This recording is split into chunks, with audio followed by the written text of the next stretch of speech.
তো জামাই ষষ্ঠী মানে হচ্ছে আমাদের বাঙালিদের শুধু খাওয়া দাওয়া আর কি, মানে পেট পুজো এক কথায়।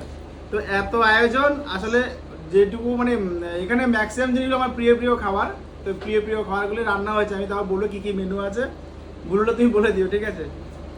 5 রকম ভাজা, তো উচ্ছে ভাজা, কলমি শাক ভাজা, আলু ভাজা, পটল ভাজা, চিচিঙ্গা দিয়ে ডিম ভাজা, চিচিঙ্গা দিয়ে মাছের ডিম ভাজা, আর এটা তো হয়ে গেল লেবু লঙ্কা, মুগের ডাল, হ্যাঁ মুগের ডাল, পটল চিংড়ি, ছোট মাছের চচ্চড়ি, আর এটা হচ্ছে পাবদা মাছ, পমফ্রেট মাছ, কাতলা, রুই কাতলা, এটা হচ্ছে কাতলা, আর হচ্ছে চিকেনটা আমার প্রিয়, আর সে প্রিয় লেগ পিস, আর হচ্ছে চাটনি, পাপড়, গরম দুধ থেকে আমি জানি না এটা এখন কেন দিয়েছে, আম দিতে হয় জানি। আচ্ছা, এখানে আম আছে, মিষ্টি আম, দই, আর হচ্ছে কি বলে কি ওটা তোমাকে লেঙ্গা, একটা মিষ্টি দই।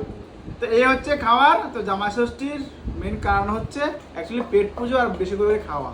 টাটা বাই বাই, আর কিছু বলার নেই।